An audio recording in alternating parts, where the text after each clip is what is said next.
Hi friends, இப்போ நம்ம சிறகடி காசை பார்க்க போகிற சிறகடி காசையில் வந்துட்டு நம்ம ரவியை பார்த்தும் நம்ம மீனாவை பார்த்தும் ஒரே ஒரு கேள்வி கேட்டார் நம்ம முத்துங்க. என்னாச்சுன்னு பார்த்தா என்னை பார்த்து குடிக்காருன்னு சொல்லிட்டாலேன்னு சொல்லிட்டு கேட்டாலே ஒரு கேள்வின்னு பாட்டை போட்டுவிட்டு அவர் ஃபீல் பண்ண ஆரம்பிச்சாரு. ஓவர் ஃபீலிங் உடம்புக்கு ஒத்துக்காதுப்பா, வேணாம்ப்பான்னு சொன்னால் கேட்குறாரா. அதுக்கப்புறம் வந்துட்டு யார் சொன்னதுன்னு விசாரிக்கும் போது கம்முன்னு வருவாரா நம்ம சாரு. அதனால் மனோஜ்னு தெரிஞ்ச உடனே இவர் அங்கே போனவர் அங்கே செல்ஃபி எடுத்து ரொமான்ஸ் பண்ணிகிட்டு இருக்காரு பொண்டாட்டியோட. அவர் ஃபோனை பிடிங்கிட்டு ஓடுறாரு. என்னடா நடக்குது இங்கே? ஓடி ஓடி விளையாட வாடான்னு சொல்லிட்டு அண்ணன் கூடயே சேர்ந்து ஓடி ஓடி விளையாடுறாரு. இவங்க பின்னாடி 4 பேர் ஐயோ துரத்தி முடியலடா, சுற்றின்னு மொத்த குடும்பமும் சுற்றி வராங்க.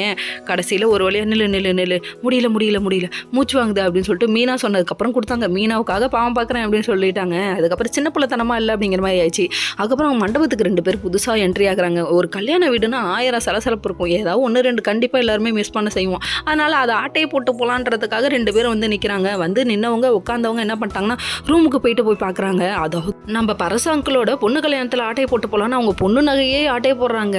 அதாவது மீனாவுக்கு ஒரு சந்தேகம் வந்தவங்க இவங்க கேட்குறாங்க, நீங்கள் எந்த சைடு அப்படின்னு சொல்லி கேட்க, நான் வந்துட்டு பையனோட அக்காவோட நாத்தனார். என்ன நாத்த ஊறுகா இல்லாமா, நாத்தனார் அப்படிங்கிறாங்க.